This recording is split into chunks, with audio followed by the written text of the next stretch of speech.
That is what, we have, how many signatures now? 30? Okay. Yeah. I believe over 35 members. 35?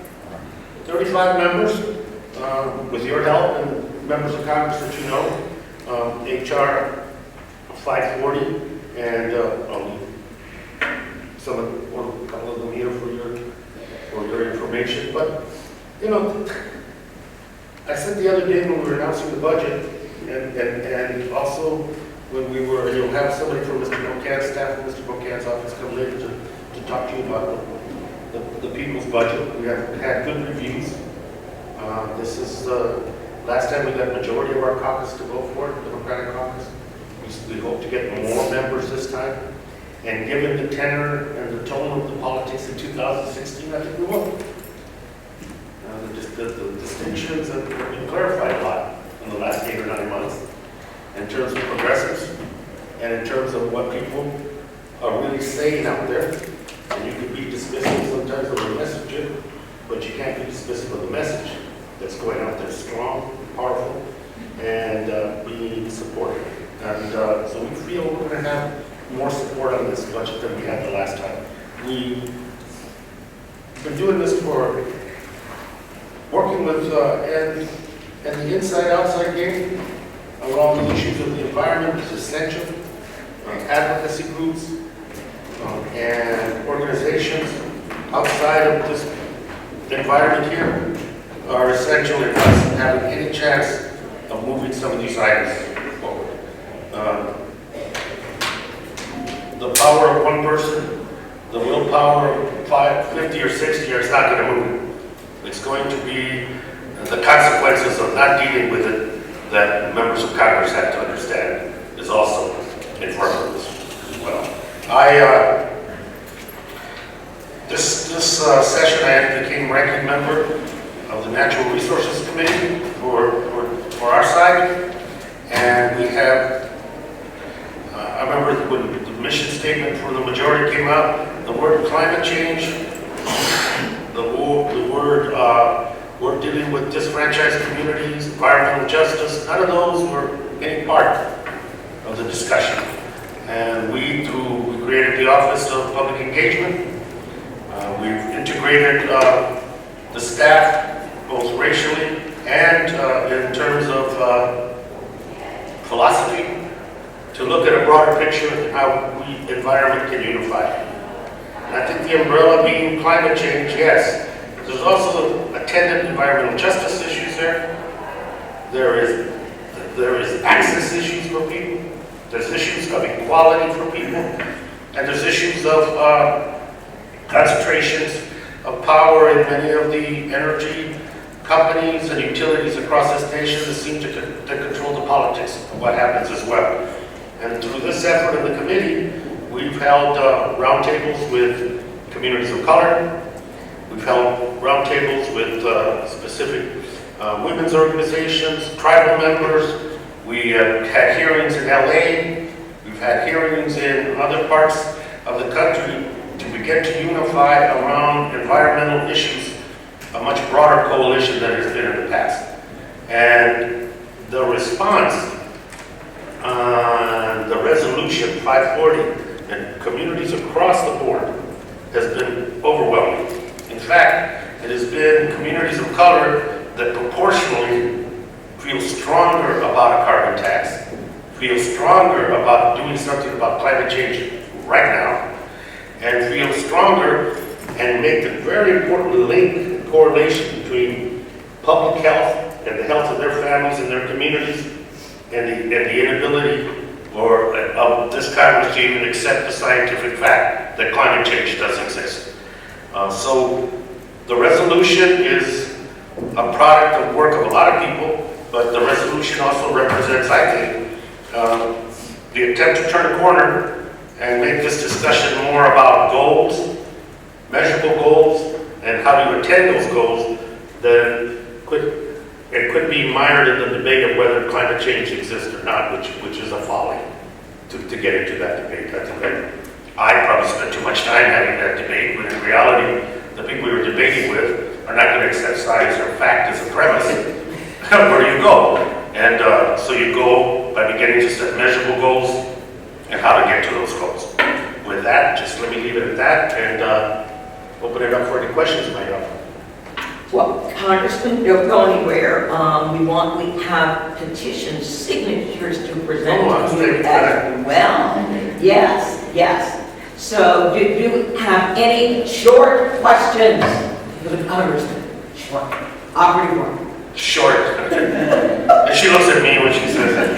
No, I was looking out. All right. They're very, very good. Yeah. They don't have any questions. They've all signed a petition. Congressman, one of the things, how do you get, and you're in the same situation as us in North Carolina with a more conservative General Assembly, and I know you're going to need help from this on the legislative level. Any suggestions about pushing for the resolution and support, or we know we need help for the legislature and partner to get it? I think that's the stone that's hard that we need to move. I know, and then here as in your situation is some stiff pushing, you know. And but the fact remains there's a coalition of people from faith to people that you don't normally categorize as caring about this issue. And I think those places are important. And what we've been doing, especially with young people, is humanizing the story. Humanizing, particularly among the young. You know, League of Conservation Voters has a couple of initiatives in states where they have young youth corps who go out to communities, to churches, go in front of their corporation commissions, to talk about climate change and the need to push for a portfolio that has renewables and alternative energy as a major part for that state.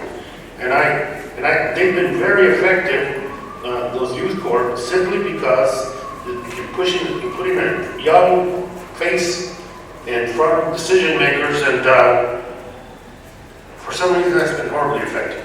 And I have my own reasons why I think it is, but you know, the fact that it's being effective is good enough at this point. And painting the youth, getting the youth to help. Yeah, because they're the ones that got the most invested in it, and you know, the risk is of the catastrophe from unabated climate change. For me, is significant. For young people, it's devastating because they're going to have a longer period to come to grips with the consequences of not doing anything. So that's why I think they're more powerful, because it's them. Thank you, Congressman. All right, now, Congressman, I want to take just a moment, look at the groups that went out to get petition signatures. So we want to thank all of our partners: Amazon Watch, Climate Hawks Vote, Climate Parents, Courage Campaign, Credo Mobilize, Crooks and Liars, Daily Coast, Deluge, Environmental Action, Forest Ethics, Friends of the Earth, Hip Hop Caucus is coming, Interfaith Power and Light, Just Foreign Policy, People Demanding Action, Progressive Democrats of America, People for the American Way, Presente, Progressive Congress, Rainforest Action Network, Sierra Club, Sierra Rise, Silver Linings Action, and Watchdog.net. Now, there's a really large number here, Congressman, and some people got so excited about seeing the petition that, you know, it's kind of like the dead vote in Chicago. They voted several times. They voted once, they voted twice, they voted 3 times. So, here to present you with the 156,000 unique signatures is Carissa Miller from Daily Coast, who worked with us to put this together. Thank you so much. And Carissa, I think one of the organizations, or some of the organizations you mentioned there that were partners with us in helping us craft together the resolution that we're just speaking about, and the constant good work that they do. That's very appreciated. Yes. Hi, I'm honored to present you with this thumb drive. with 250 signatures, as Andrea stated. 156,000. 156 unique ones. Like, again, everybody signed a lot of times. So there you go. This is amazing. Yeah, it's still gathering signatures. It's doing really well. What we're going to make sure that we do with this is disseminate the information to our colleagues that are either wavering or haven't paid attention to this issue, and let them know that there is a pretty significant constituency and groundswell that something needs to be done about this, and that this resolution is perhaps something that we need to consider very seriously, and these people are asking to consider it seriously. It's a very powerful tool you've handed us. Thank you so much. Thank you.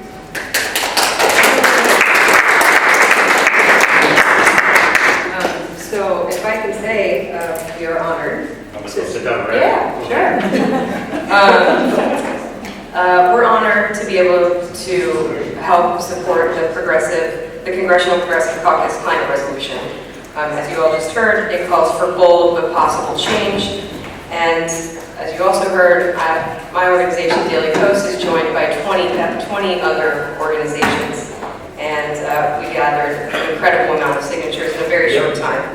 And this is a resounding call on all members of Congress to endorse the climate resolution and support the resolution's important principles for a more equitable and sustainable future. We at Daily Coast and this coalition believe it's time to seize the moment and build a strong national consensus on the future of energy and begin a just transition to a renewable energy economy. We join you in your call for zero greenhouse gas emissions by 2050, and we're looking forward to continue to support your work in getting us there, Representative Grijalva. Thank you so much. Thank you.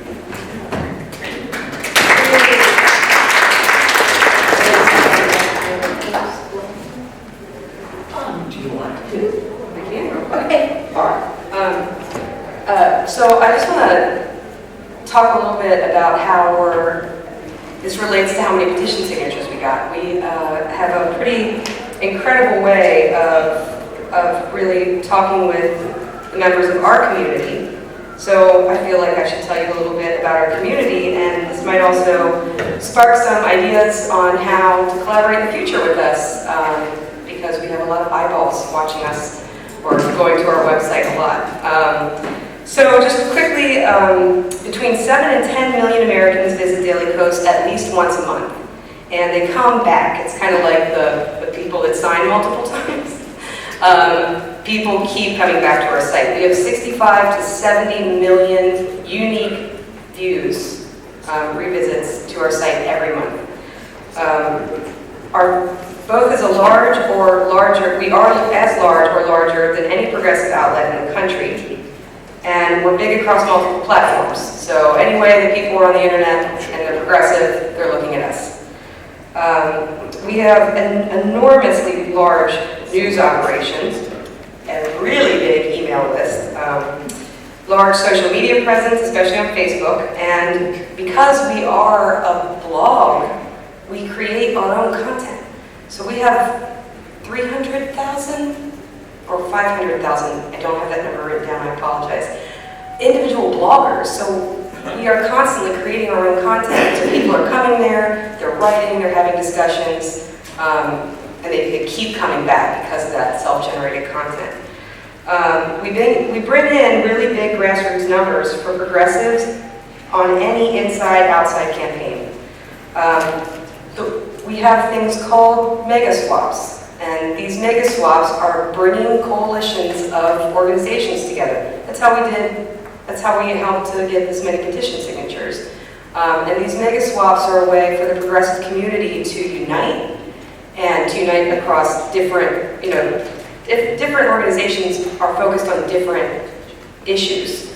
But these coalitions bring issue groups together to fight for something as a united front.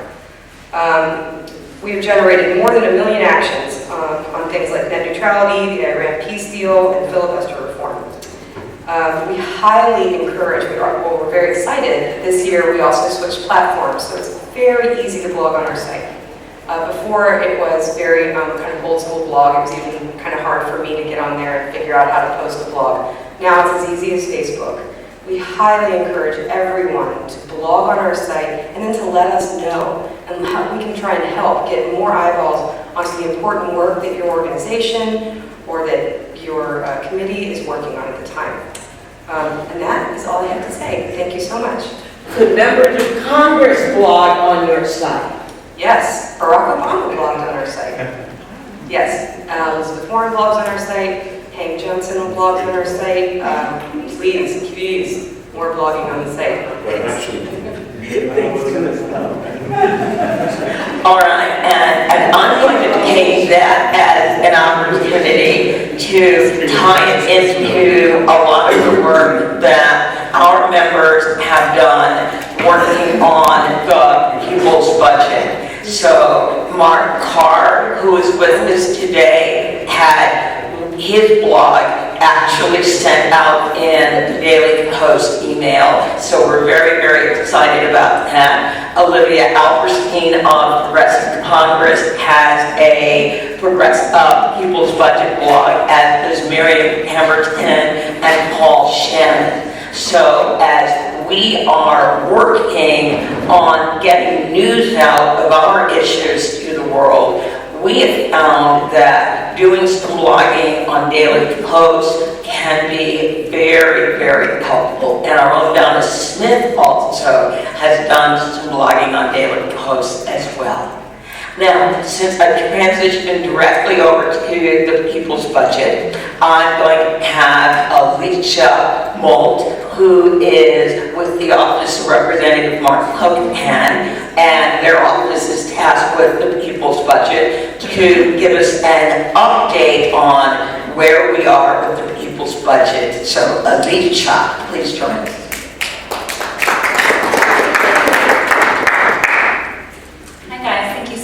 Having me. Again, my name is Alicia. I'm Legislative Director for Congressman Mark Hogan. And I come to you, the Congressman is actually in an all-day budget markup. So the Budget Committee today is trying to come to some consensus, at least on the Republican side, for how much they want to cut the budget. So while they're arguing about that yesterday, we introduced our forward-thinking budget, the people's budget, prosperity, not austerity, which I'm sure at this point many of you guys have kind of seen some of the details and all of that. We had a press conference yesterday that went incredibly well, very well attended. We have over 45 organizations now supporting the budget, which is more than we've ever had for a people's budget. And that for us is kind of the key sort of linchpin here. We know that the support that organizations like the ones that you folks represent are key to the success of this budget. So regarding the timeline, the Budget Committee is meeting now, and I should also mention that in about 20 minutes or so, Congressman Hogan will be offering up an amendment, which is the first time thing for Budget Committee, which is a debt-free college amendment. And this is based off a really important organizing tool that Congressman Grijalva and Ellison worked on last year, and we've gotten total co-sponsorship on the amendment in Budget Committee among Democrats. So it's kind of exciting that, again, this is one of those issues that for us, we've seen it introduced in the people's budget last year, and more it's getting recognition, it's being talked about, even the presidential candidates are talking about it. So what we do in this work matters, and what ends up in the budget does truly end up mattering. So I look forward to updating you on how that vote goes in the next probably about half hour or so.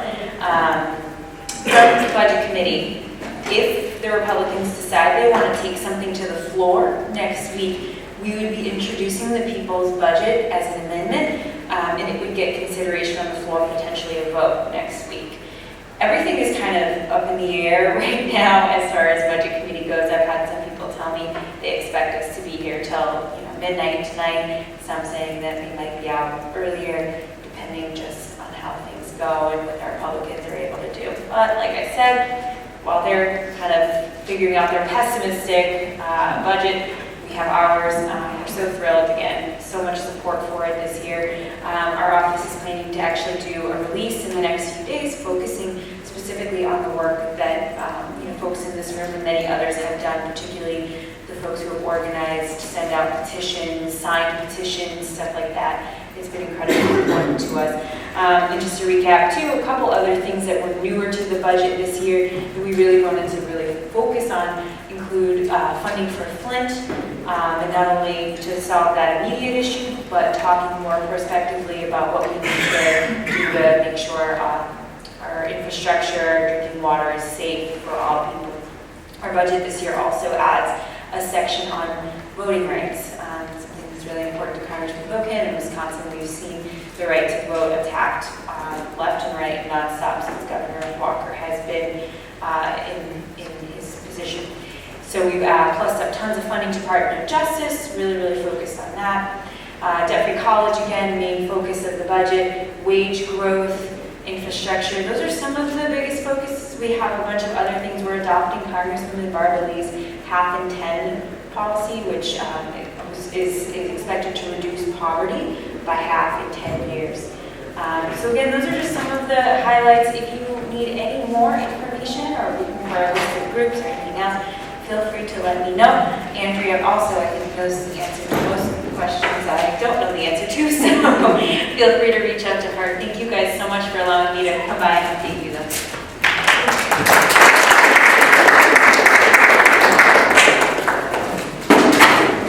Back off to write so. Yeah, fine, thank you. We'll hope you get out before then. I hope so too.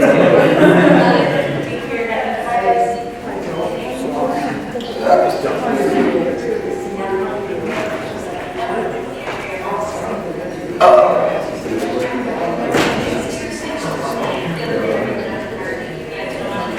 All right. Here, let me get rid of the extra background noise there.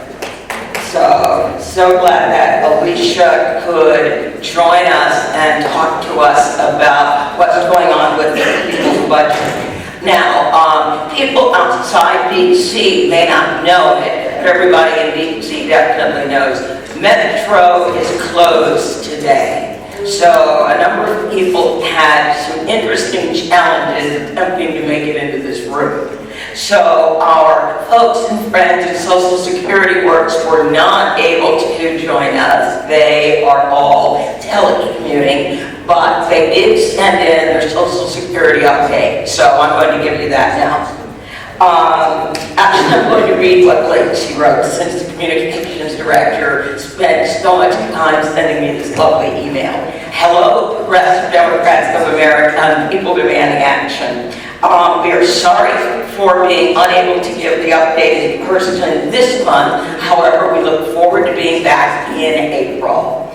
The last few weeks have been quite busy on the Social Security front. Last Wednesday, Senators Warren, Schumer, and Baldwin joined senators and veterans on Capitol Hill in support of the State Benefits Act, S. 2251, which we have endorsed. That bill would give Social Security beneficiaries a one-time $580 payment to make up for this year's lack of a cost of living adjustment.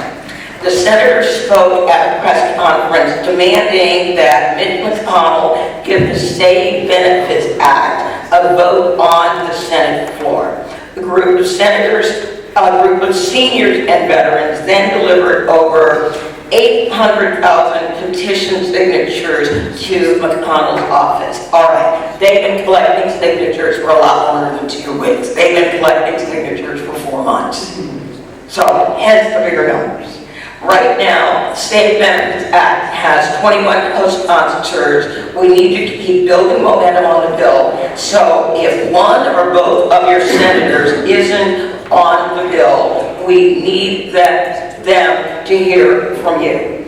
The House version is H.R. 4144 and has 52 co-sponsors. We are also continuing to add more co-sponsors on Representative Jan Schakowsky's House resolution in support of expanding Social Security, H.Res. 393. That currently has 112 co-sponsors, including Don Beyer of Virginia and Alan Lowenthal of California, who are the newest representatives to sign on. One additional bill to highlight is Representative John Larkson's Social Security 2100 Act, H.R. 1391. That bill would increase Social Security benefits across the board, as well as switch to the CPIE, and that would be the elderly index as opposed to the regular CPI, which takes into account the real cost that Social Security beneficiaries face when calculating future cost of living adjustments. And that bill currently has 89 co-sponsors.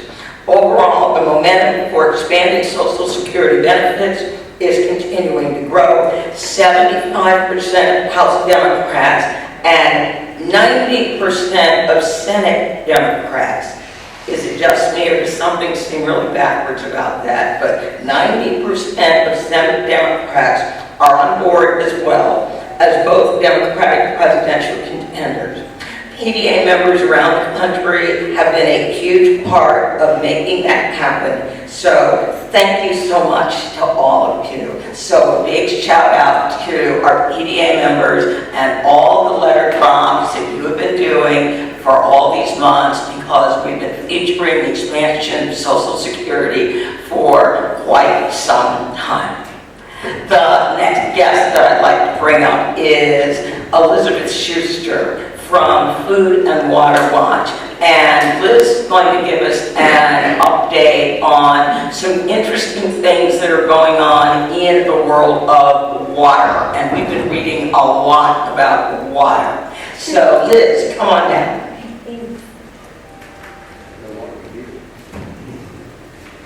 Thanks. Usually I'm here to give an environmental update, so I'm very proud to speak about the work that Food and Water Watch has also been doing with regards to keeping our water safe and accessible and public. I just kind of want to update, a lot of people have heard in the news lately about Flint and Detroit and Baltimore, so I want to update guys on what's going on in those particular situations, and also emphasize what we're going to try to do nationally to prevent this from happening, because it's happening all over.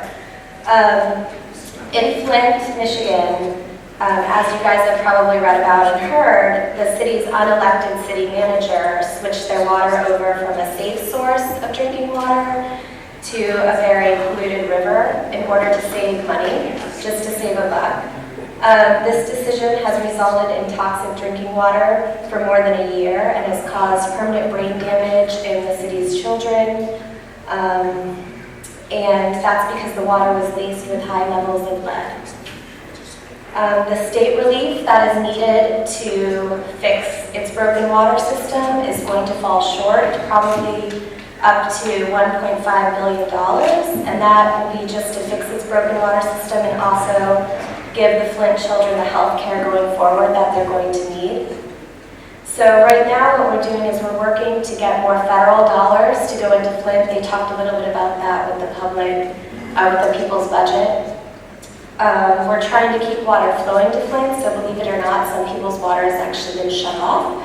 And maybe they can't drink it, but they need it to flush their toilets and for other, sanitary reasons. So we're working on that. We're working on stopping the residents from having to pay for their polluted water because they're still being charged. So we're working on doing that locally. And also we're working with locals and on the federal side to come up with money and a plan to replace all Flint's water damaged pipes and to come up with a plan to make Flint's water more affordable, so local affordability plans. Also, we're calling on Governor Snyder to be held accountable because saving a dollar. So we are calling for Governor Snyder to be held accountable, and I want to point out that there's a full House committee hearing tomorrow where Governor Snyder will be hearing at 9 a.m. In 2154 Rayburn, and everyone can live stream that on the committee website. I'm sure C-SPAN will also be showing it. We hope people will turn in. We know that we have buses coming from Flint, 1 or 2 buses, 100 to 150 people coming from Flint to be there. So I think that's going to be an important thing to watch. In Detroit, I saw Representative Conyers just came In Detroit, an emergency manager tried to privatize the water system and push through an aggressive water shutoff policy that Detroit is still dealing with today. Just in 2015, we got these numbers. 23,883 Detroit households had their water shut off. About 6,500 Detroit households did not have their service restored and remained without water service at the end of 2015. It's a lot of people. Right now, the only rate increase that's been announced has been a suburban rate increase, and we're thinking if the city's going to announce a rate increase, we should hear that soon. And if it happens, it'll happen by July 1st, so we'll keep everyone posted on that. In Baltimore, there's also been a lot of water shutoffs. This summer, 2,175 households lacked water during some of the hottest months of the year. In Baltimore, it's an issue because nearly a quarter of Baltimore residents are living in poverty. More than a third of those are children. So when they can't pay their water bills, it's because they really can't pay their water bills and they're getting shut off. So we're working on local affordability plans. Just yesterday, there was a Baltimore Sun article about how Baltimore County could be facing another rate increase this summer. And what they're saying they need it for is to fix the water infrastructure.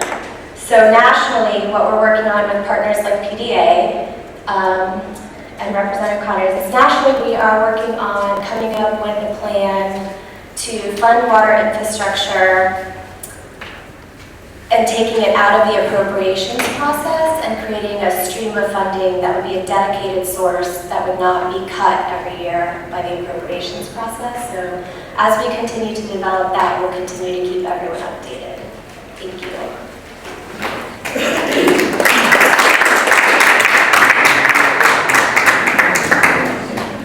Thank you very much, Liz. We've been joined by our second congressional speaker, Representative John Conyers. Representative Conyers is going to talk to us about something we don't hear about enough in Congress. He's going to talk to us about jobs bills and ways that people will actually be able to earn funds and earn money. So Representative Conyers, come on down.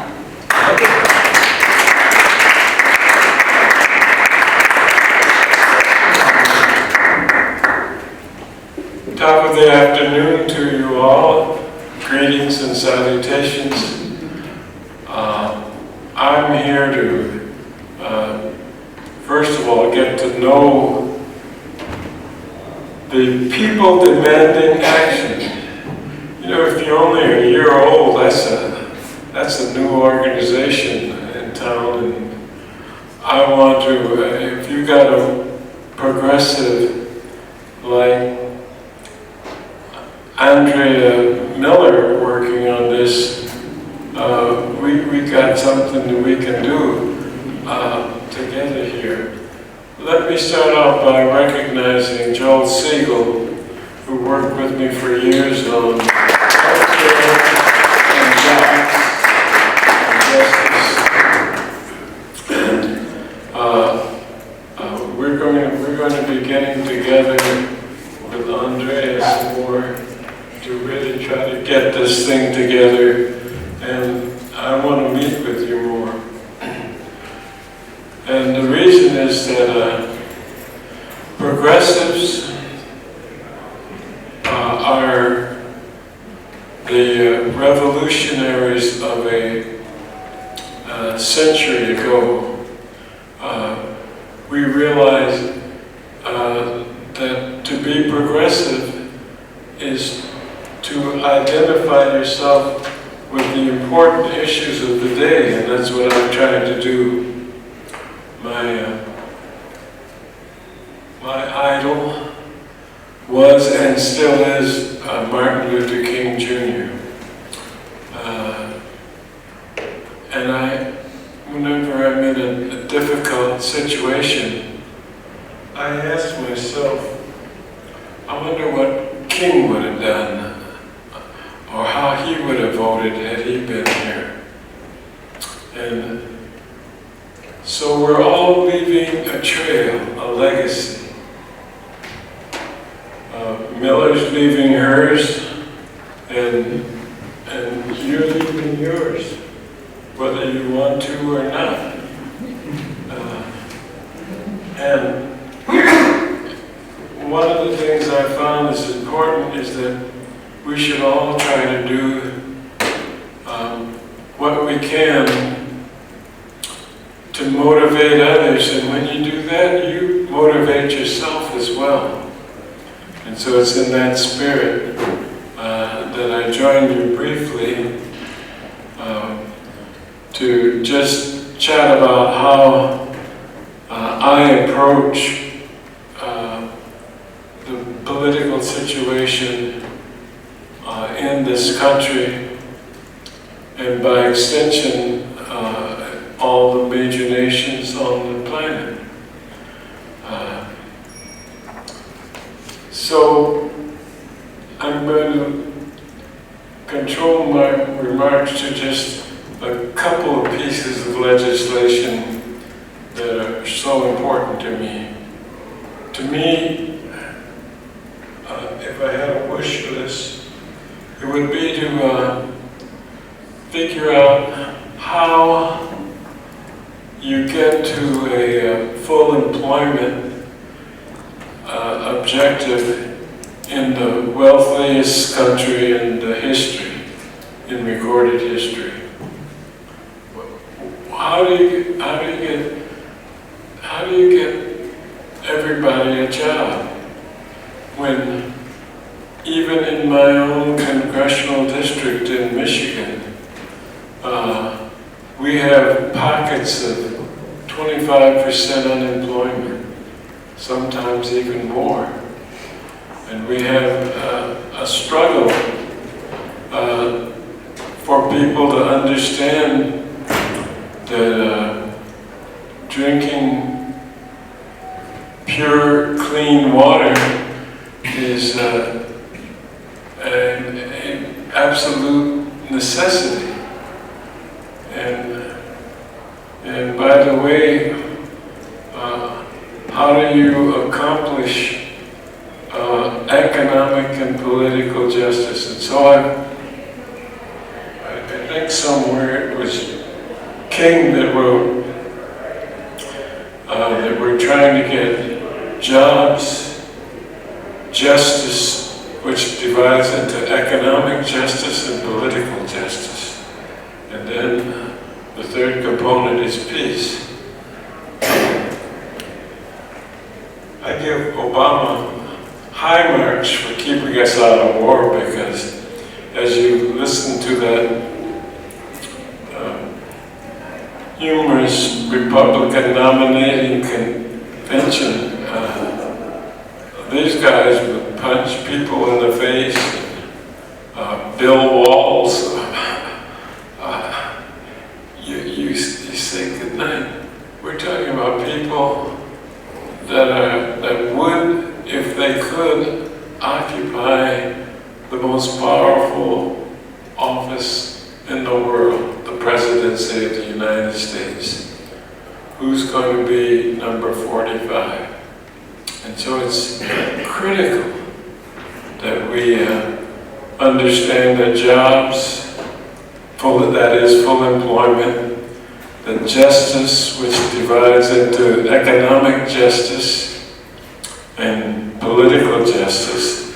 Along the economic front, we have to remember that there's such a disparity between those that are extremely wealthy and those that are living below the poverty line in America at this present moment. And then how you keep peace in the world. I give Barack a lot of credit for not following what a lot of people seem to be urging him to do if they were in his shoes, to teach people a lesson. Well, when nuclear and atomic secrets are no longer secret, you better watch who it is you're going to teach a lesson, or you get a big surprise. In other words, we now live in an age where nuclear and atomic weapons are possibilities that can tip off a war. And it would be a big war. We're not talking about a skirmish that'll cool down. And so what Obama's done in Syria and other parts thereby is very, very important.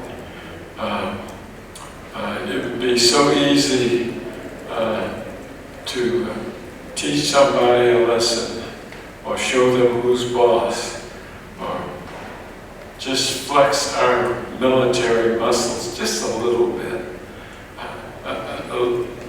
So we're living in dangerous times in that regard.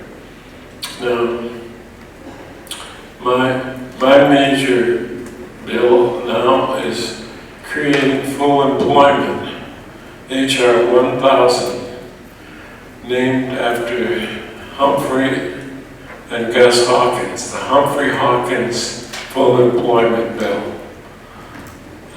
41 co-sponsors, in which we try to increase the importance of everybody having work. You know, if you're not working, it's hard to get by or get. You're almost on the edge yourself, and we can't individually create jobs or full employment, but we can influence the creation of jobs and full employment in terms of who we select to represent us at all the governing levels. And that's why, Andrea, this organization, People Demanding Action, deserves a lot of additional attention, and I want to try to bring it to you. I've got some ideas, and I'll be meeting with you, and I'll be coming to some of your meetings as well. And you know, the one thing we still have is a democracy in which a young guy can come from Chicago and become the President of the United States, which in an undemocratic system that would have been impossible, and then get re-elected. Now, I don't know about you, but I was very nervous about his re-election because what his first election signaled was a recognition that you could actually work through all of the technicalities, complexities, challenges, money, fundraising, endorsements, etc. And you could have a person of an ethnic background who we never thought could happen. And then it happened again. And now the question is, what are we going to do this time around? And that's why I went to the White House this morning to be with the President as he presented his nominee for the Supreme Court, which is extremely important. And so there are two kinds of people in politics. One are the people that are trying to make participation in voting as easy as possible. And the other group are trying to very discreetly make it as difficult as possible. Where does an 85-year-old woman get official ID from who's never worked in a government or official capacity? How do you keep fighting for justice when everybody keeps telling you that unless you got a lot of money or can raise a lot of money, you're not going to count? And why should you vote? One vote, congressman, doesn't make a heck of a lot of difference. But when great numbers of people think like that, it makes all the difference in the world.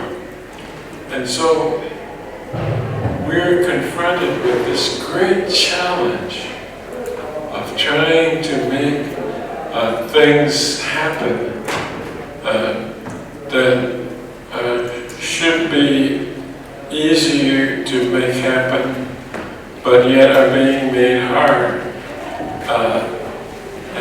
And the very court that we're trying to get a person on is the court that gave us Citizens United, which allows an open door for money to flow in more than ever before. And so we make victories, we receive challenges, and the battle goes on. And the Conyers and the Millers and you of this world understand that. And that's why you put your time and energy and thought processes toward committing yourselves to a better, more powerful country that is really a democracy in fact and not in theory. So it's in that spirit that I'm proud to join you, even though there's some total of 6 million people that are forced to work part-time because they can't find jobs. A place where 0.2% of the people have amassed as much money as 80% of the rest of the population. And so these challenges are in front of us. Obama is going out the door in less than 11 months. And the question is, where do we go from there? And with whom and why? And it's in that spirit that I join you. Full employment, universal health care. HR 676 that didn't have to be invented. There are a number of nations that already have universal health care. I mean, what's the complexity about that? Political justice. We're finding out, in North Carolina, we're doing a huge investigation on some of the tricks that were pulled there that are just astounding. I'm surprised that they're still going on. And then, of course, how does do we keep the peace, keep boots off the ground whenever we can?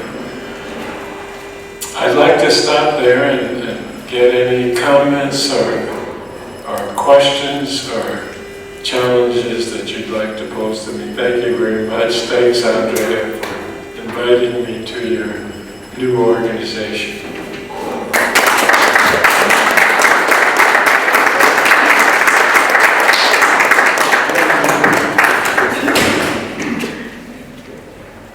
Thank you very much, Congressman, for joining us. Thank you so very, very much. The person I want to bring up next is someone that you know, Congressman Donna Smith is now Executive Director of Progressive Democrats of America. They didn't go anywhere. There's now 2 of us. We're morphing. All right, we're like the starfish. There's now a second organization. We just grew a new head.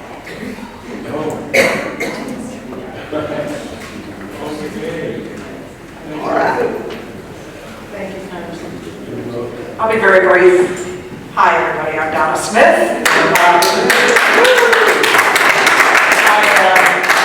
flew in from Denver, Colorado yesterday, and then noticed the metro wasn't running, and took a cab in from Alexandria this afternoon, or this morning. So, thank you. The Progressive Democrats of America has been operating now since 2004. We have chapters all over the country who've been working very hard during this campaign season, and we've been working hard on the Bernie Sanders campaign, and I feel very strongly about his candidacy and about the changes that he puts forward for this country and the way we would like to see this world operate.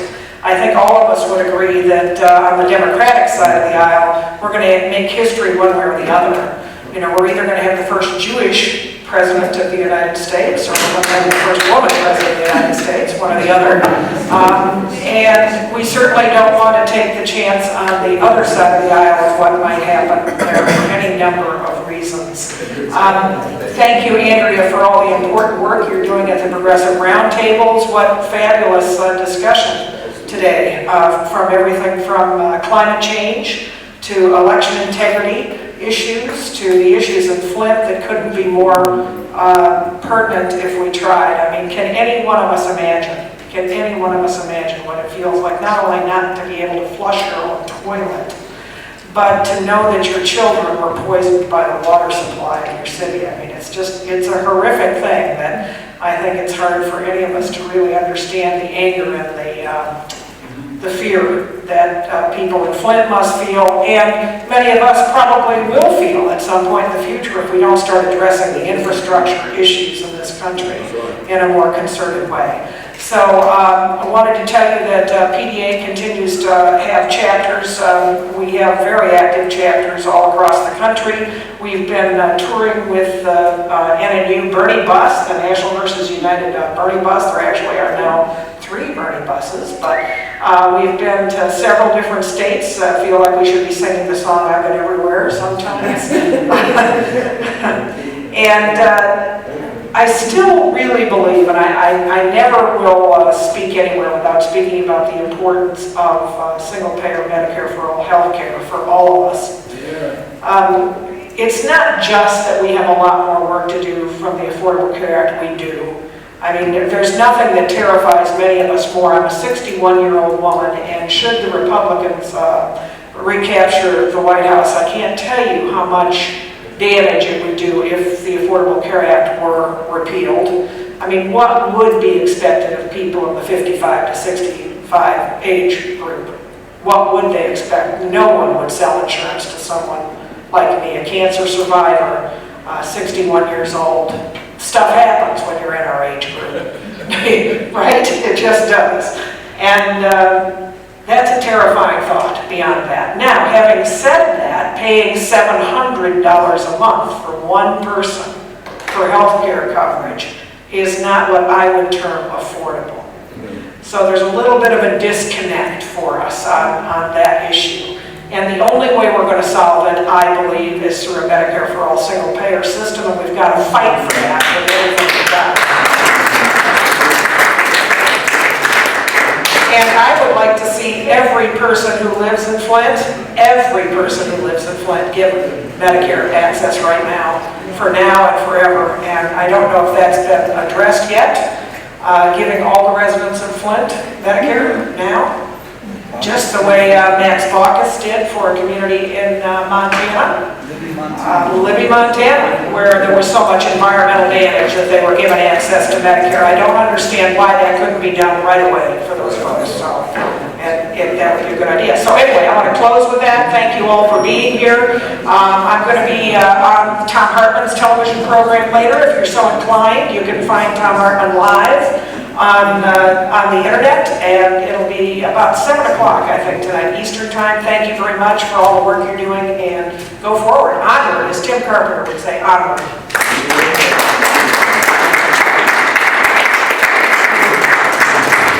Thank you very much, Don.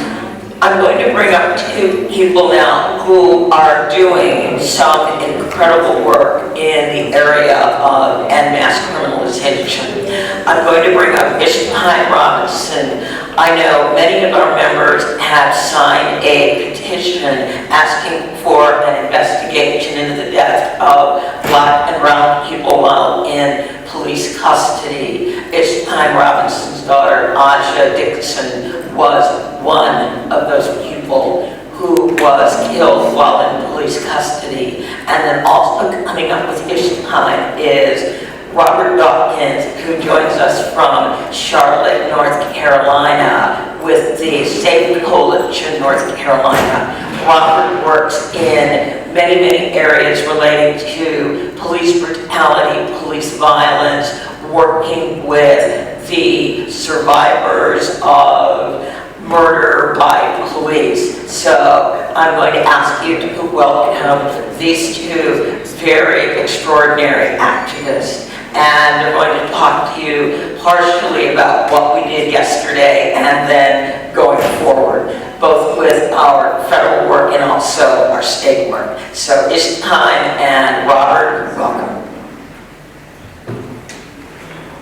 Thank you so much, Andrea and PDA, for having me today.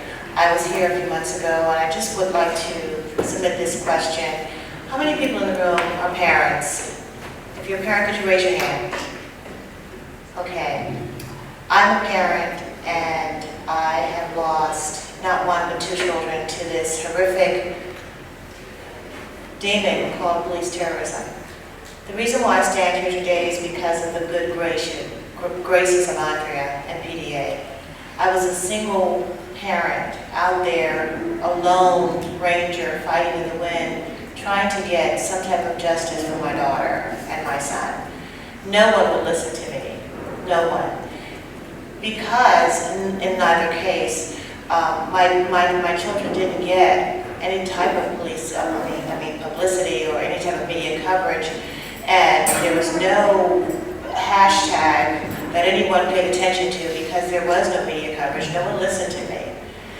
My daughter was murdered in Corsicana, Texas, which is only 30 miles from where Sandra Bland was murdered in 2010. But again, the media did not cover her story, and therefore I was a lone ranger just wagging a flag, and everyone thought I should just accept the fact that she was murdered and go away. I implore the community around me to knock on every door to raise awareness, because this would happen again, and indeed it did. We saw Sandra Bland murdered just 6 years later. I'm telling that story to say this. The petition that we submitted to DOJ yesterday implores DOJ to acknowledge the fact that the killings that we're seeing across the country are genocidal in nature. That these are not random killings. These are not random murders.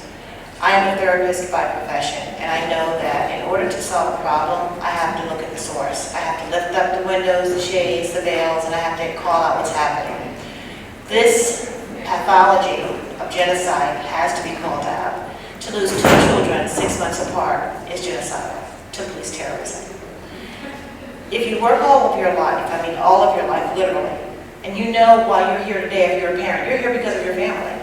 You're here because of your call, you're here because of your commission, you're here because of what you value.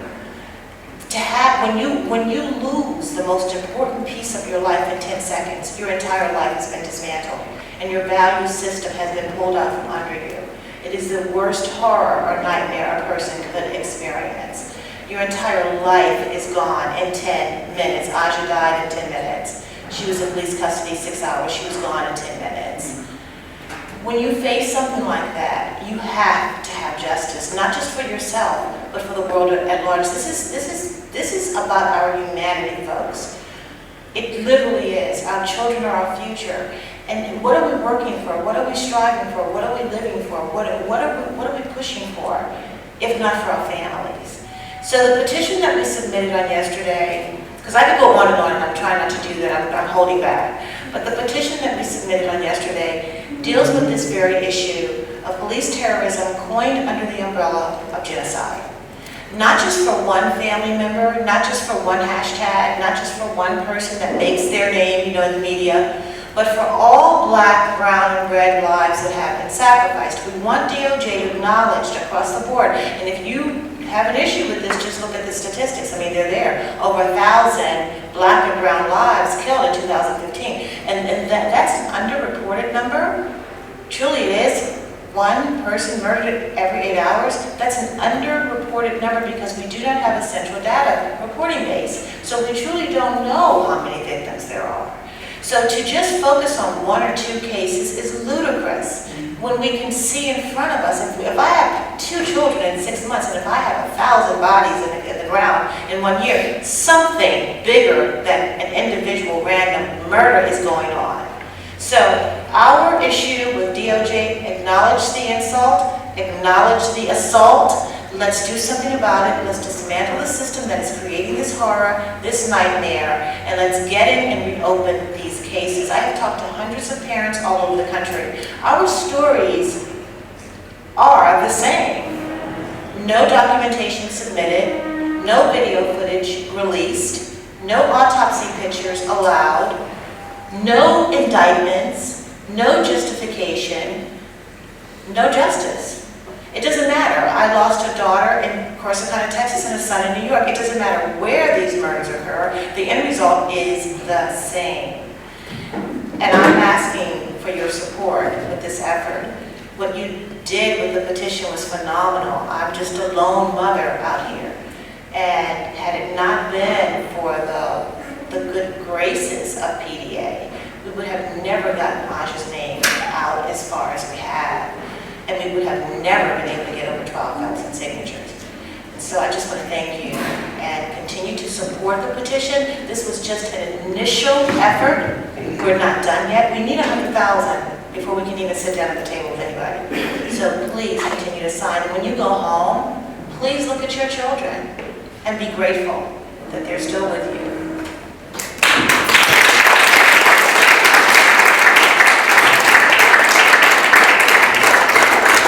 I just wanted to follow up a little on what Ms. Robinson was saying, because Ms. Robinson, she's been a true champion of this issue.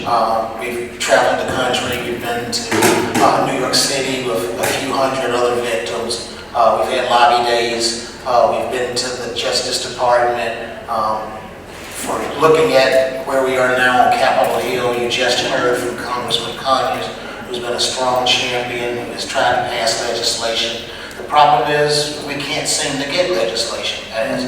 We can't seem to get legislation passed because the police union is a stronger force in this country than the mothers that are getting their kids killed by police or whose children are dying at the hands of correction officers. But there are a few things that we are asking from the Justice Department. We are asking for the Justice Department to follow up on things that Congressman Conyers has asked for, and that is universal and uniform reporting. Right now in the state of North Carolina, the police department may report their numbers for police homicides, for police killings in one way. In the state of California, they may report them another. So the Justice Department is trying to look and see the data, to get their hands on what this problem is and how it seems there is no good data. So one thing we need is we need an organized, uniform system of collection of data. The data also needs to be both justified and unjustified killings. There's another issue. Most of the time, the FBI only gets data on what's considered an unjustified killing, not a justified killing. And those decisions, until we get the community oversight, are based on the officer or the correction officer's point of view. Was this killing justified? So to give you an example, so far this year, we're only into the month of March. According to data on most of the sites that we can find, there's been at least 149 police-involved killings. The latest for us in North Carolina, which is a state that if you look in the past 5 years, we've probably had 13 police killings. In Charlotte, North Carolina, where I represent a lot of the victims, these killings have gone unpunished, not unpaid. Charlotte-Mecklenburg is quick to pay out settlements. We've paid out settlements of $1 million, $2.5 million, $750,000. Civilly, they'll pay them out, but as far as punishment, all of these have been justified killings. So the latest incident for us in North Carolina just happened 2 weeks ago. It was the murder of a young black man named Akil Dinkins. He was killed, he was shot at least 2 times. The police account says that he was shot from the front. Private pathologists say that he was shot in the back. He will more than likely not, the police officer will more than likely not face any prosecution.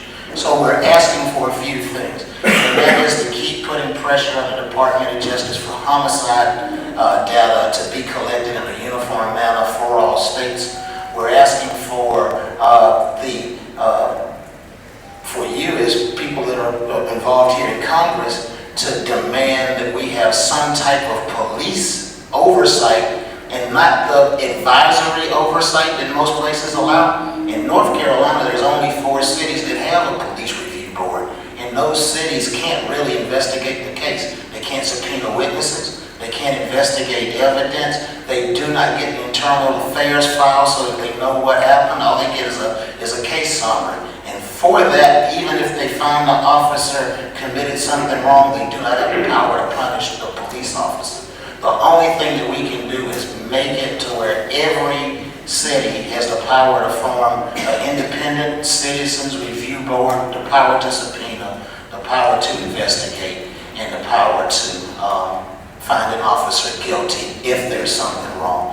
The pressure's got to be on y'all. I'm not saying that the police union's bad, but it seems that when it comes to weighing justice, the police union's right to privacy and the right to protect their officers is more important. Congress and the Department of Justice have both offered up as a form to help is police cameras. Well, the body cameras are great. Charlotte-Mecklenburg, we have 1,800 sworn. We're a sizable city. All 1,800 have footage, but no one gets to see the footage.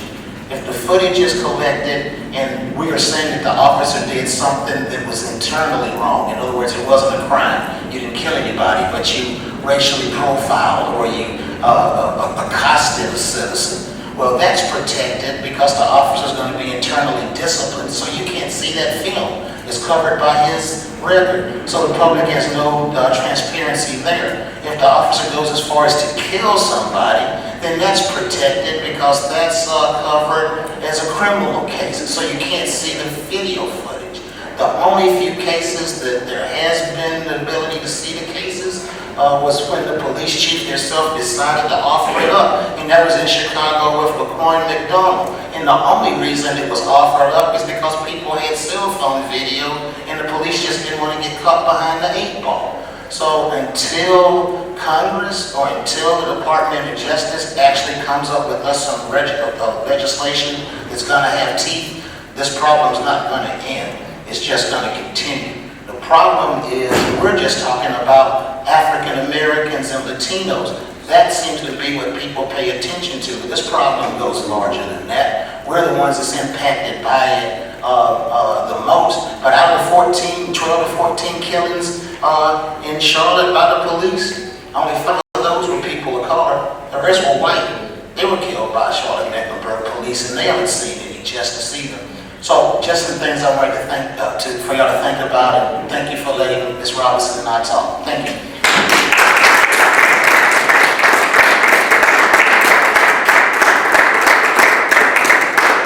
Thank you very much, Robert, and thank you so much this time for joining us. Thank you very, very much. Mark, do you have any remarks that you'd like to make when I look out to see one of my board members here? Okay. I'll make a remark.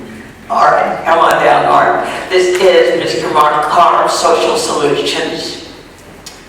Yes, and Social Solutions is committed to reducing the incarceration rate in DC by half in 5 years. And we have a website, capitalinnovation.org, that's Capitol with the O, like the Capitol building. And this Sunday, we have an event on reversing the effects of environmental racism. We've all heard of Flint, Michigan, but there are some appalling, environmentally unjust acts that have taken place right here in DC. So to learn more about that, please come to our event. It's Sunday at Busboys and Poets in Brookland from 6 to 8. And for anyone watching or for anyone here, you can sign up online through our website and use the code 1969 for a complimentary ticket. We would love to see you guys there and to get you guys involved in some advocacy work we're doing to reduce the incarceration rate here in DC. Thank you very much.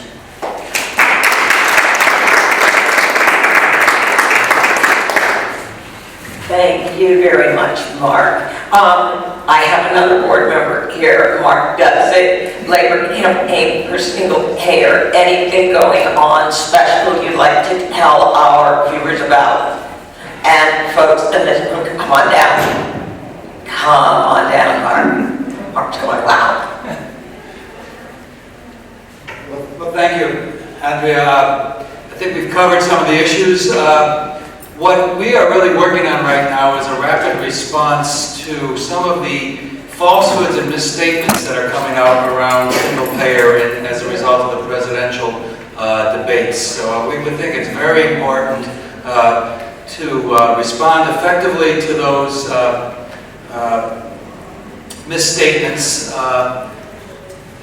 that have been politicized in this moment. And we think that this is actually a tremendous educational opportunity for building public support for a single-payer Medicare for All solution. If you look at the polling numbers, the exit polling numbers, particularly in the Democratic primaries, regardless of who people voted for, the popular support for Medicare for All solution is massive and overwhelming.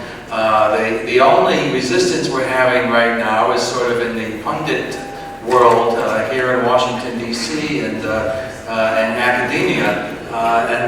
We think that a lot of this stuff is really disingenuous, needs to be confronted.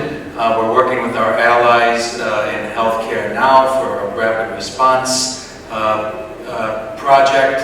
They just put out a really kind of a cute video with flying puppies, because apparently that's what people are calling single payer these days, refuting some of these things. So if you go to the Healthcare Now website, healthcare-now.org, you can get some information on the rapid response. So thank you very much. Thank you, Andrew. Thank you, Mark. And I would like to thank all of our guests. Congressman Raul Grijalva, who joined us, Congressman John Conyers, Donna Smith, Executive Director of our sister organization, Progressive Democrats of America, Carissa Miller from Daily Coast. They have been so instrumental in a lot of the advocacy work that we've been doing online. We are always delighted when Food and Water Watch comes to visit and update us on what is going on in the literal, practical, on-the-ground environmental world. I want to thank my board members, Mark Carr and Mark Dudzik, for joining us and giving us a quick update on what is going on in their respective organizations. Special thanks to Alicia Malt, who is right now working on the People's Budget, which is being marked up as we speak, and to my friends Ishtan Robinson and Robert Dawkins, who work with me on end mass criminalization. So it has been a wonderful roundtable. We are going to do something that we've always tried to do, but we've never done before. We are actually going to end early. So thank you all so very much for joining us. Have a very productive and active rest of March. We will see you again in April. Thank you.